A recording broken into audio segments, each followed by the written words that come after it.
Cette émission est présentée par Jean de Paris. Bansimbaléo, 4 sujets ont été retenus pour aujourd'hui. Il y a l'expropriation des populations habitant la zone entreprise entre l'église Kimbanguiste et la deuxième sortie nord de Brazzaville à Tangaï. L'espace destiné pour la construction de l'échangeur et de la troisième sortie nord de Brazzaville. Dans cette même émission, vous suivrez le mécontentement des finalistes des écoles professionnelles qui revendiquent leur intégration à la fonction publique et ceux de l'ENAM qui disent non au quota qui leur a été octroyé par la fonction publique. Toujours dans cette émission, nous reviendrons sur l'affaire Barros, cette demoiselle de nationalité congolaise qui a été paralysée à vie par un sujet libanais à Pointe-Noire. Et enfin, nous mettons un terme à cette émission par le 4e point consacré à Nicolas Sarkozy, l'ex-président français qui s'est exprimé le mercredi dernier. Mesdames, Messieurs, voilà les 4 sujets retenus pour ce dimanche. Sur ce plateau, je ne suis pas seul, j'ai à mon extrême droite Alphonse Ndongo, il est journaliste à Jeune Afrique, service économie. À ma droite, j'ai Gobela, il est journaliste indépendant. Et à ma gauche, Gilles Ondongo, analyste politique. Voilà, mesdames, messieurs, le décor étant planté, nous allons sans transition entrer dans le vif du sujet. Alors, chers invités, bonjour. Bonjour. J'ai annoncé dans les titres le mercredi dernier, les populations habitant la zone comprise entre l'église Kimbanguiste et la deuxième sortie nord de Brazzaville, à la hauteur du quartier qu'on appelle Kibala Virage, où les populations ont été expropriées subitement par la société SVC, qui est la société destinée à la construction de cet échangeur et de la troisième sortie nord de Brazzaville sous l'impulsion des grands travaux. Suivez plutôt ce reportage de Guy Blaise de Seydou.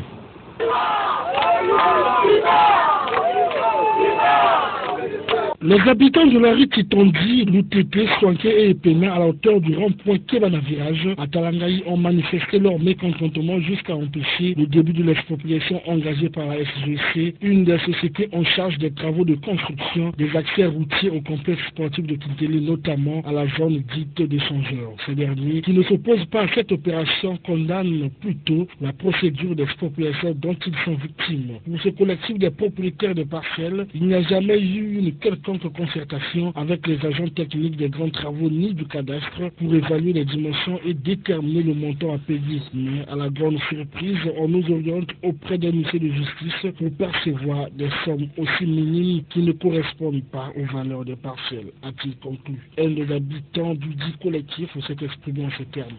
Nous ne sommes pas d'accord, il faudrait qu'on se le dise, ce qui se fait maintenant là. Imaginez-vous, je crois que vous êtes sur l'avenue, vous voyez des maisons qui sont en train d'être cassées, alors qu'il devrait y avoir accord entre les grands travaux et les propriétaires de parcelles. C'est ce qui n'a pas été fait. Donc nous réagissons contre cet état de choses. Et les indemnités qu'on a proposées, ce ne sont même pas celles-là. Imaginez-vous, on va vous dire que voilà, on va prendre 1 mètre chez vous. Curieusement, ce matin, nous avons vu de ceux qui ont perdu jusqu'à 3-4 mètres. 6 mètres même, c'est inadmissible. Ça, nous réagissons énergiquement. Ces délimitations qui sont modifiables au quotidien par les experts techniciens ne cessent de créer des foyers de tension avec ces collectifs qui n'approuvent pas cette façon de faire et dénoncer alors la politique de 2 poids 2 mesures où les maisons de certains hauts cadres et politiques du pays sont écartées de l'opération. Aux autorités habilitées de régler cette question pour éviter encore des nouveaux insatisfaits qui viendront allonger la longue liste des révoltés dont les solutions peinent à être trouvées. Voilà, vous venez de suivre ce reportage de Guy Blaise de Seydou. Les populations habitant cette zone ont exprimé leur mécontentement suite à cette expropriation, sont pris à vie par les grands travaux. Alors, Alphonse Ndongo, votre point de vue par rapport à ce que vous voulez dire? Il faut reconnaître une chose, c'est que pour des besoins d'utilité publique, les autorités peuvent éventuellement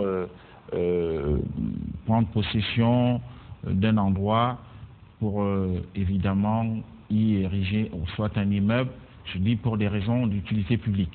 Et d'ailleurs, je pense que lorsqu'on parle des échangeurs, il s'agit, n'est-ce pas, d'utilité publique. Mais le problème qui se pose, c'est qu'il appartient maintenant au ministère des aménagements du territoire chargé des grands travaux de mettre en application les modalités d'indemnisation qui s'imposent. C'est-à-dire qu'il ne faudrait pas qu'il y ait une politique de 2 poids 2 mesures.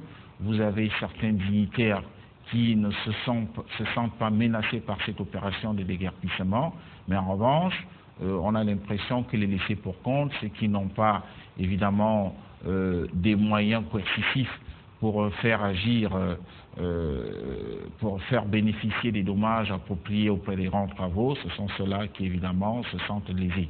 Et il n'est pas normal dans ce contexte-là, lorsqu'on veut vraiment, surtout qu'on est dans une période politique assez sensible, je pense qu'il est du devoir des grands travaux d'y remédier et de voir s'il y a certainement eu des erreurs d'approximation dans les calculs, de pouvoir restituer les choses dans leur contexte. Et surtout, il faut jouer à l'apaisement en allant vers les populations, parce que je ne sais pas sur quelle modalité ils se sont basés pour établir ces calculs, avec des montants qui ne dépassent pas 1 million de francs, si mes informations sont justes. Il s'agit dans ce cas d'aller vers les gens, de leur expliquer pourquoi est-ce que on veut, et ils doivent être expropriés, et pourquoi certains doivent mériter un montant X et pas le montant qui, eh bien, éventuellement, est souvent admis dans pareil cas. Donc, je trouve quand même que pour ce cas d'espèce, d'ailleurs, pour d'autres cas, il y en a déjà eu, il y a eu des voix qui sont élevées souvent dans ce cas des dédommagements. On apprend par exemple que dans le secteur de la zone du Karmars, il y a des gens qui risquent d'être expropriés puisqu'on leur a demandé de déposer déjà les dossiers aux grands travaux et sans pour autant que l'on fasse quand même une campagne d'explication pour leur dire pourquoi on doit le faire. Donc, je crois qu'au niveau des grands travaux, il va falloir qu'ils usent davantage de communication.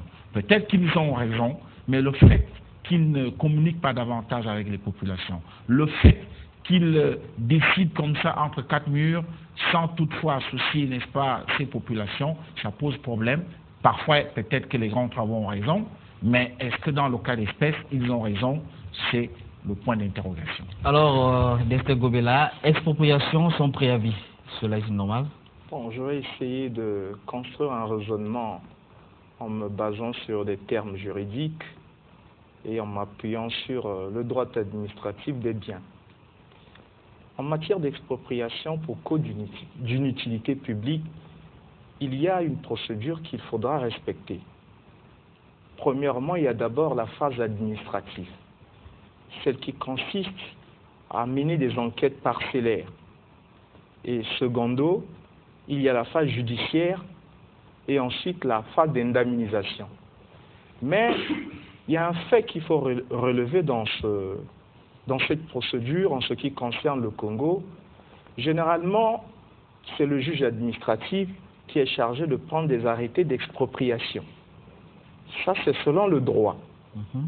Maintenant, s'il y a des textes réglementaires ou législatifs au Congo qui outrepassent le juge administratif, je n'ai pas en tête la possession d'un contenu, d'un texte quelconque. Alors, je voudrais quand même que, pour essayer de régler tous ces contentieux administratifs, il serait quand même important que la chambre administrative de la Cour suprême soit saisie. Parce que notre système juridictionnel présente la forme d'un nomisme tempéré. On constate qu'il n'y a vraiment pas l'existence d'une juridiction administrative qui est en fait une juridiction habilitée à régler tout ce qui est contentieux administratif. Donc, il serait souhaitable que le juge administratif congolais soit associé pour la procédure d'expropriation pour cause d'une utilité publique. Parce que souvent, ça crée des confusions et qu'il peut arriver que l'État ait pris des engagements de verser des sommes et que l'enveloppe allouée n'arrive pas à destination. Vous voyez que c'est des situations qui peuvent causer dans le pays des remous sociaux. Étant donné que le président de la République, je ne suis pas en train de faire la campagne électorale, dans son programme d'aménagement par la modernisation de l'administration publique congolaise.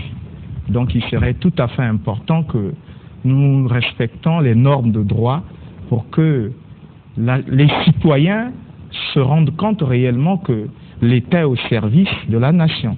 Je pense que je m'arrête par là pour l'instant. Alors, Jules Ondongo, qu'est-ce que les grands travaux devraient faire avant de procéder à l'expropriation? Bon, mais déjà, je vais rebondir sur le reportage de tout à l'heure. Je constate que, eu égard à ces images, que certains dignitaires, leurs habitations sont laissées de côté en train de détruire les maisons du bas peuple. C'est-à-dire que ceux qui n'ont pas les ressources pour reconstruire demain. Et ce qui est dommage, je me dis que dans ce pays, on veut d'une chose et de son contraire.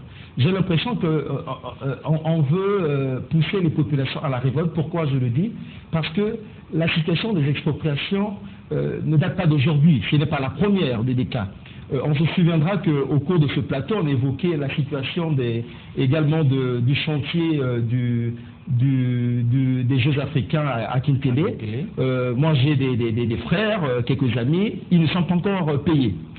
Ça, c'est de un. De deux, quand vous regardez ce chantier, je crois qu'il y a un problème de communication entre le ministère des Affaires foncières qui est censé piloter ce dossier avec la délégation générale de grands travaux. Malheureusement, l'on constate qu'il y a un déficit de communication, les populations ne sont pas informées en ce qui concerne leurs droits. Alors qu'il y a une émission que je salue en passant, le foncier qui passe sur Télé Congo, où le ministre Pierre Madiala passe très souvent pour expliquer la procédure. Nous aurons souhaité que le ministre aille sur place, voie les populations, pour que les populations sachent quel est le prix d'un mètre carré, quel est le prix d'un arbre, quel est le prix, faire une évaluation pour que les populations soient au courant de leurs droits.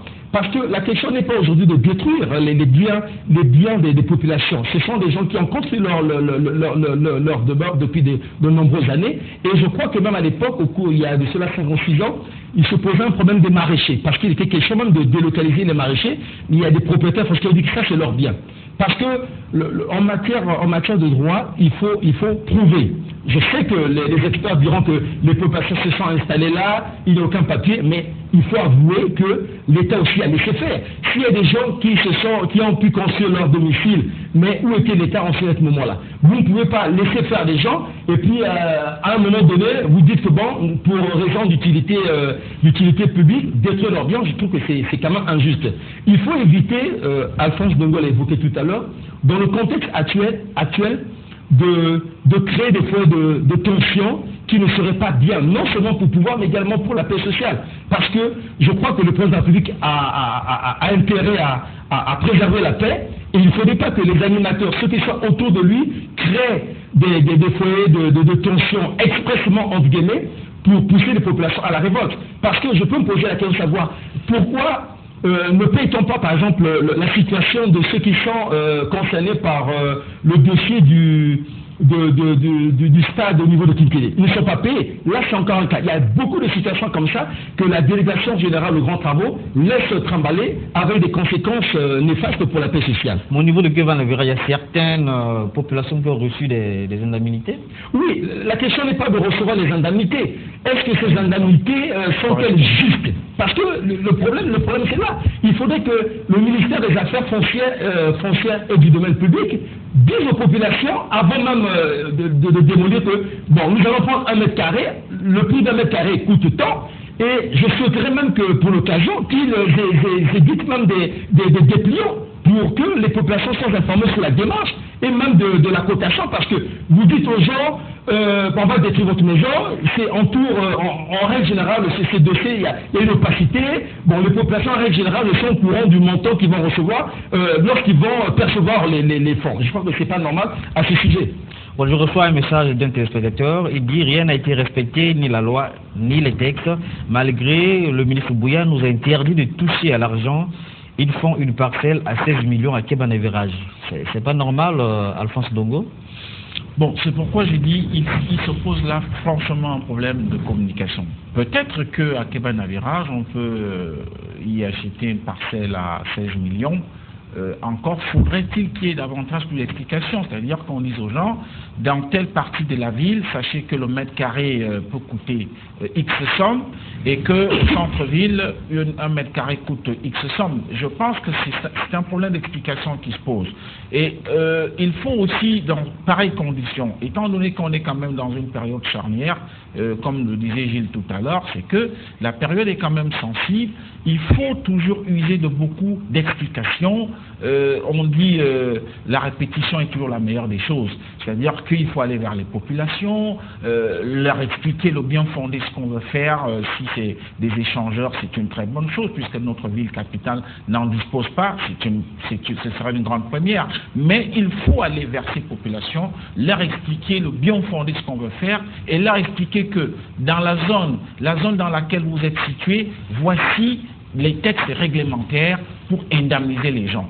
Voici le montant qu'on doit allouer au mètre carré. Et évidemment, je pense que quand il y a plus d'explications, cela peut exonérer. On peut nous exonérer, n'est-ce pas, de toutes ces levées de bois et de voies et ainsi de suite. Donc, c'est là où se situe un peu le problème. Je ne sais pas pourquoi la délégation générale des grands travaux préfère faire le passage en force.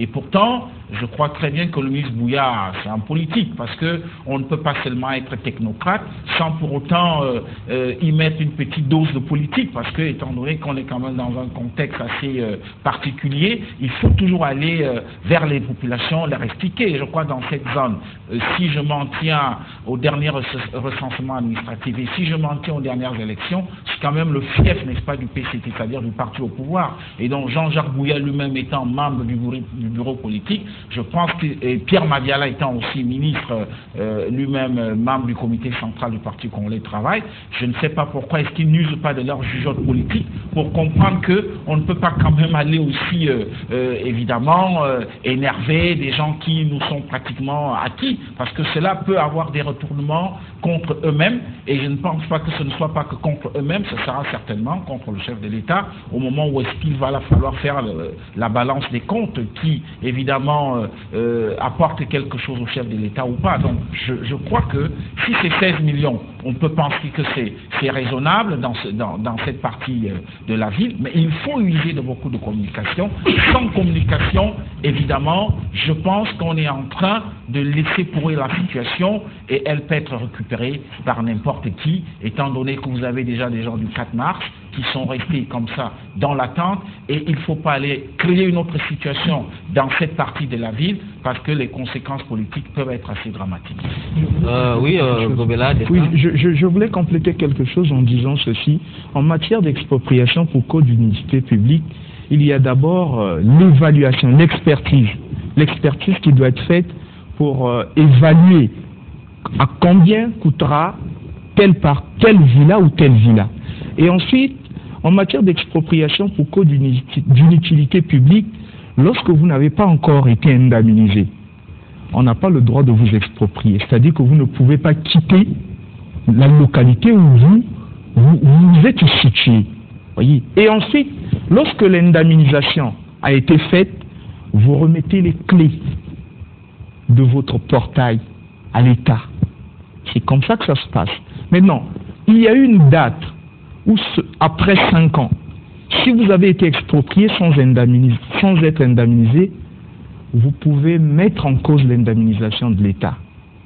Ceux qui ont eu la chance de lire, par exemple, le manuel du droit administratif de Gradjun, ils découvriront tous ces détails-là.